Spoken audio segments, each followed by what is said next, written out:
My name is Helen Collins. I'm 29 years old, and I work at the local library in a small town that most people have probably never heard of. My life is simple, maybe too simple for some, but it's mine. I've always been the quiet type, preferring the company of books to the loud outside world. The library is my sanctuary. It's a small, old building with creaky floors and shelves that have seen better days, but to me, it's perfect.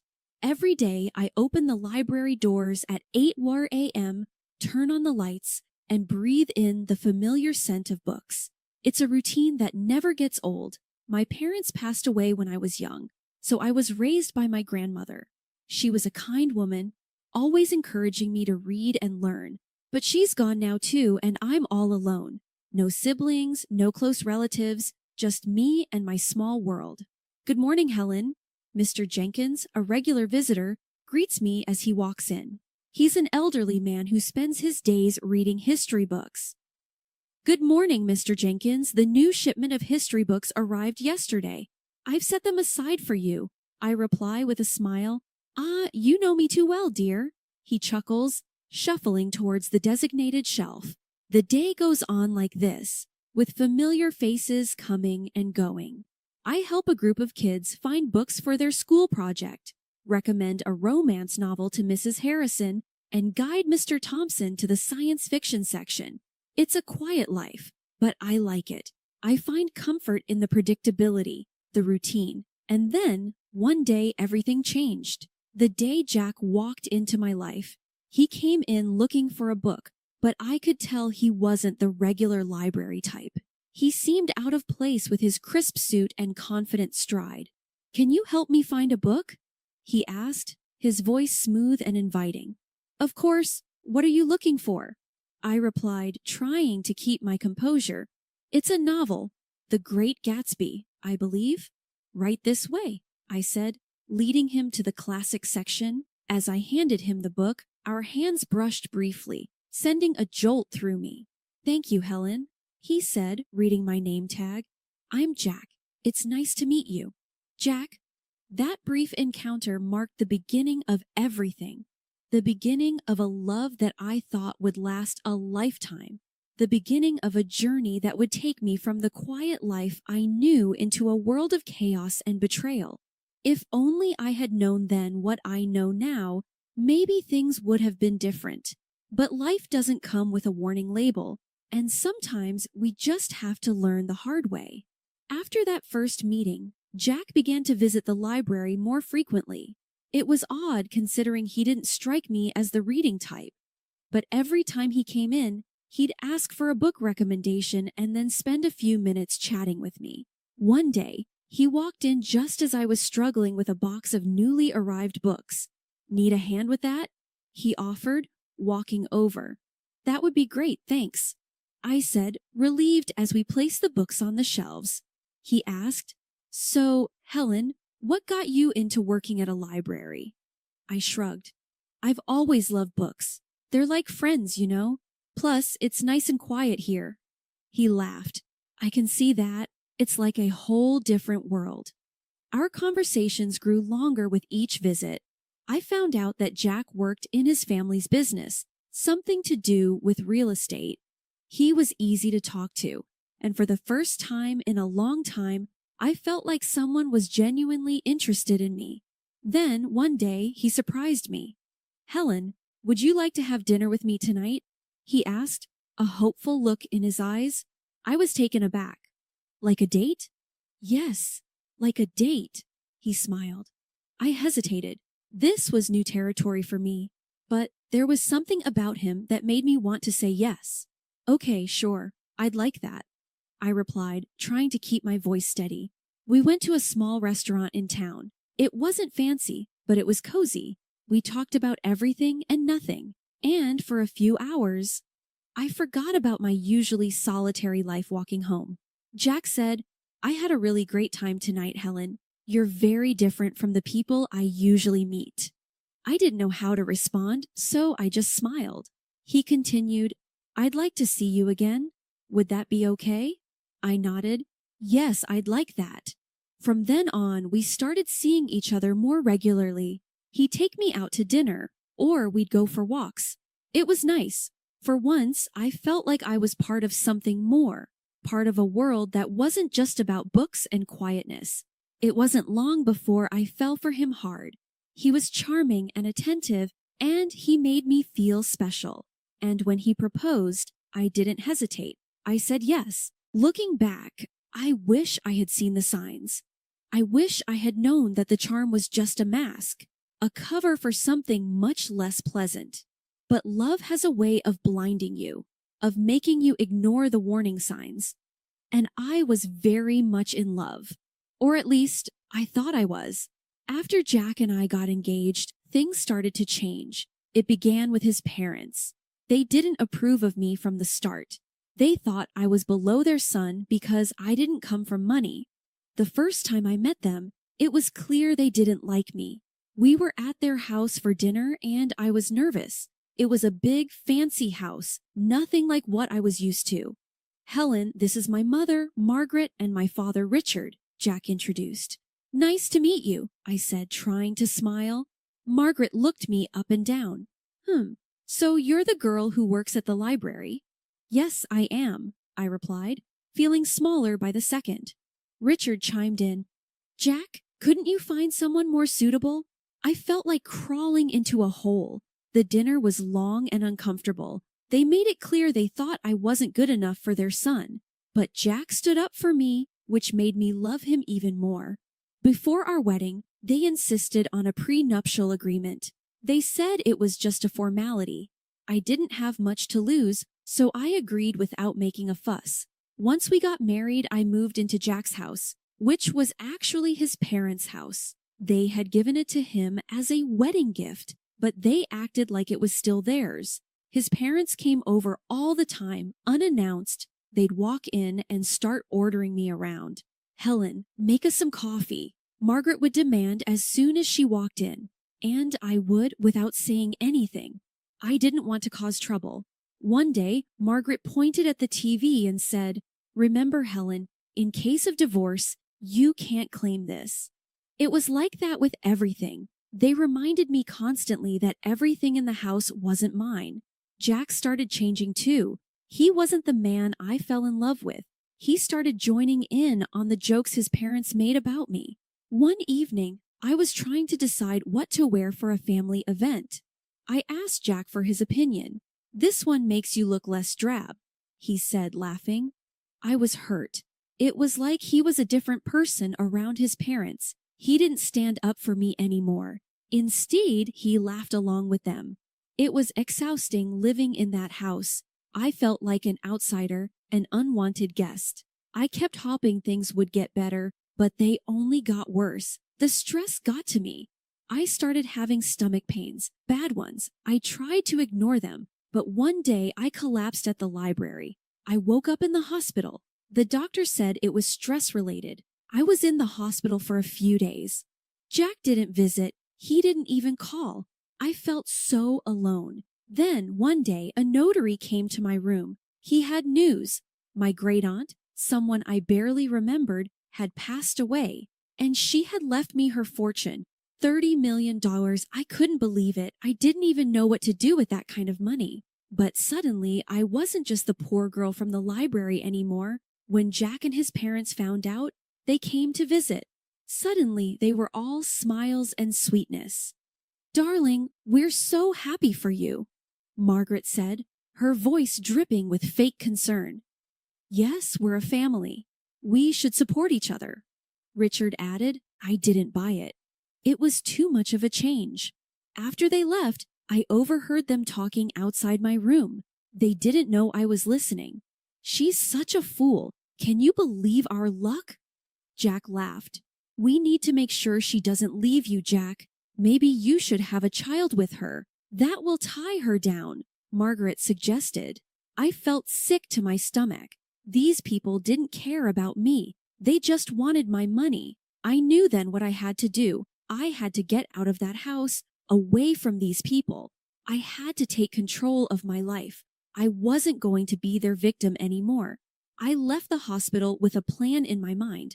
I knew what I had to do. As I got home, Jack and his parents were waiting. They were all smiles, acting like the caring family they never were. "Oh, Helen, we were so worried about you," Margaret exclaimed. I nodded but didn't say much. I needed to act normal, not to tip them off. Jack came closer. "So, when do you get the inheritance?" he asked a little too eagerly. I looked at him, the man I thought I loved, and realized I didn't even recognize him anymore. "Soon," I said, "but it's not something you need to worry about." His smile faltered a bit. "But we're married, Helen. What's yours is mine, right?" I forced a smile.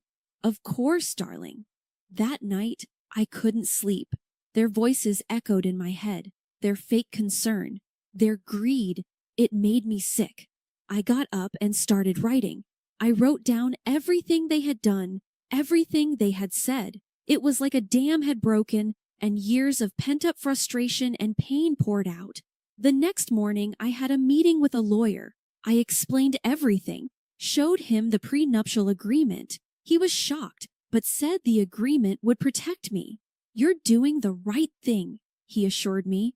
When I got back, I found Jack and his parents in the living room. They looked up as I walked in.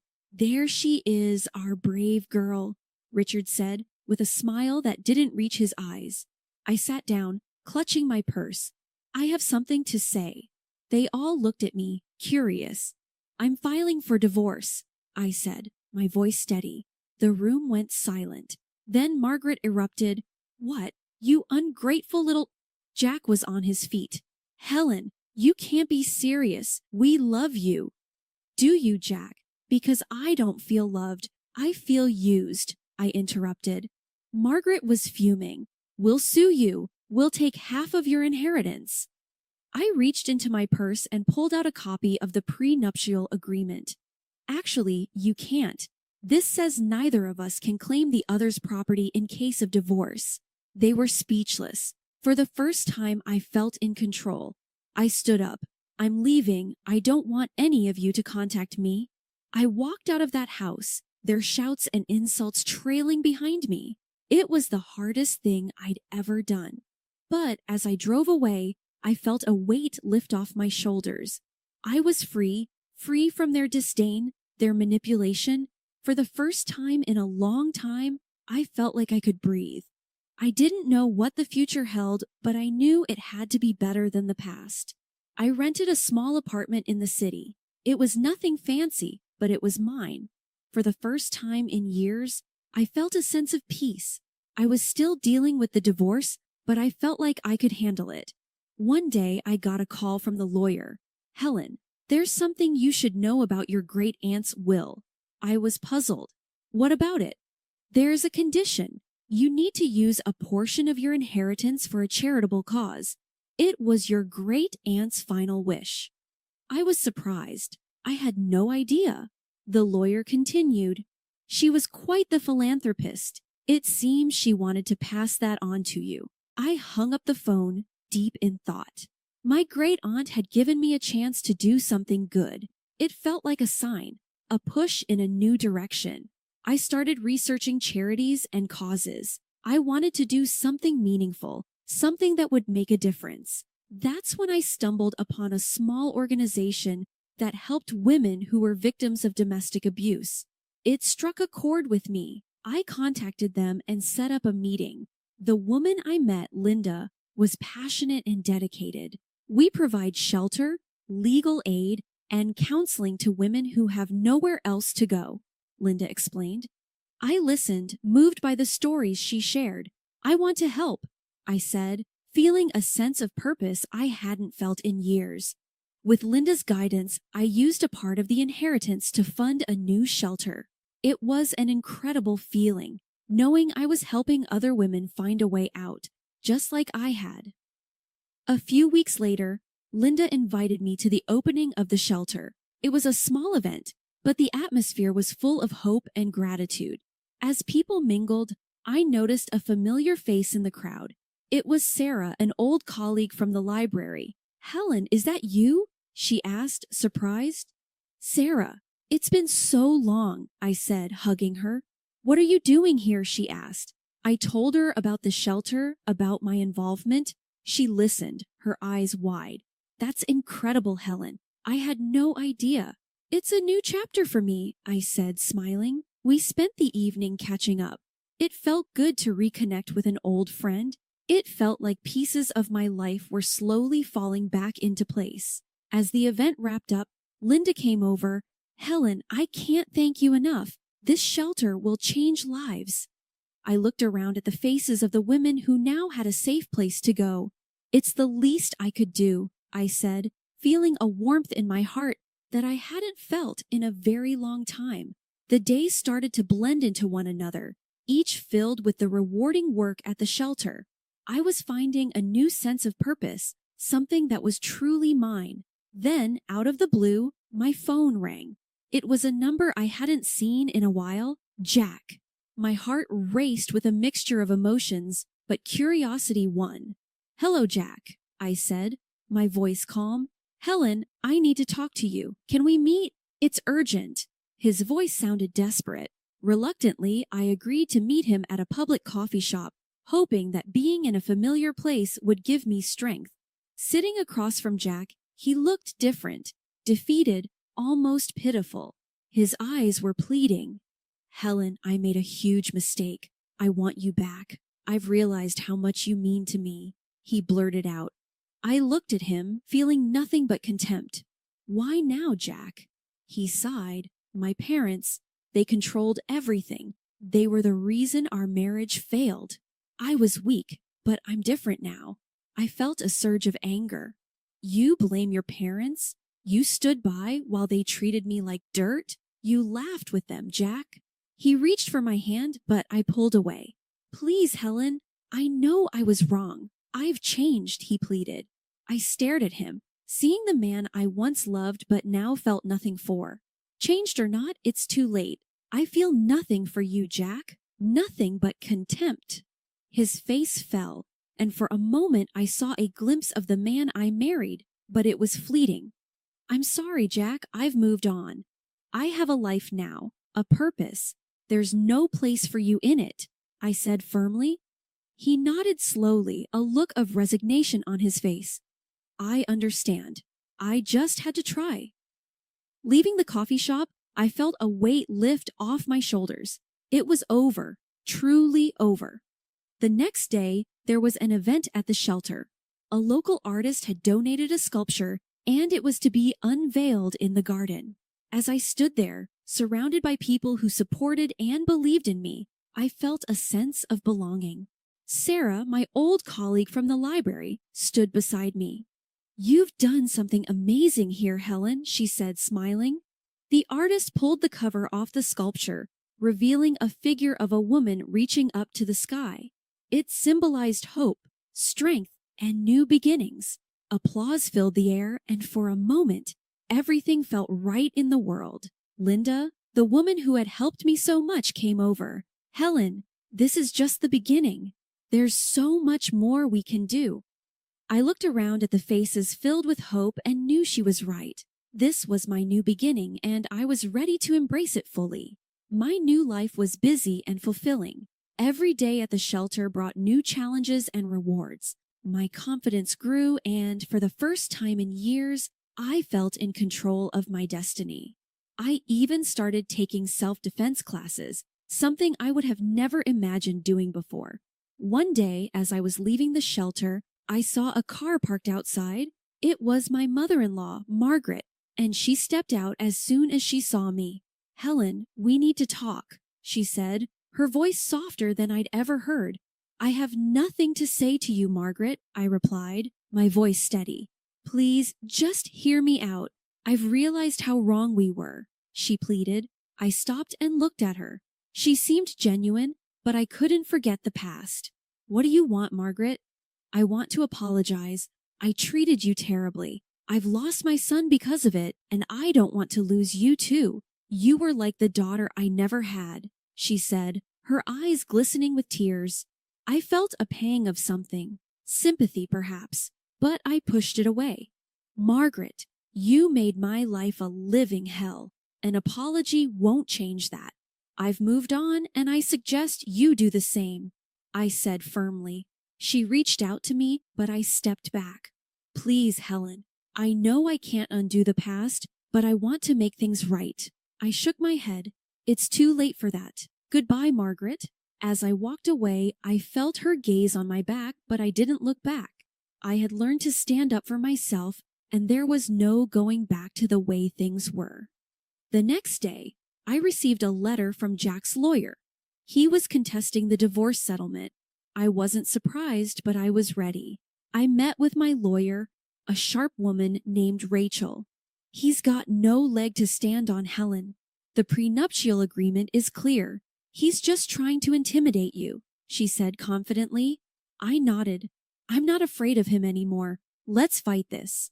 The court date arrived and I walked in with my head held high. Jack was there with his lawyer, and for a moment, our eyes met. There was a flash of the old Jack, the one I had loved, but it vanished quickly.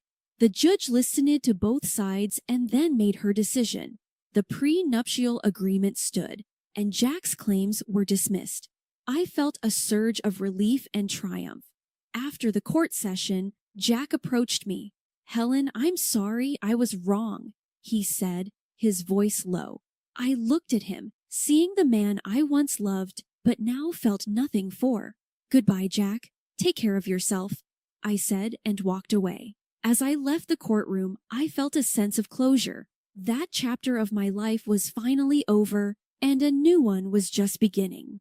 At the shelter, we were planning a fundraiser, and it was taking all my attention. The support from the community was overwhelming, and I felt a deep sense of gratitude. The night of the fundraiser arrived, and the place was buzzing with energy. People from all walks of life had come to support our cause. As I looked around, I realized how far I had come, from a quiet, timid woman to someone who stood up for herself and others. Helen, you did it. This is amazing, Sarah said, coming up to me. I smiled. We did it, and there's so much more to do. As the event went on, I felt a sense of accomplishment and purpose. This was my life now, and I was exactly where I was meant to be.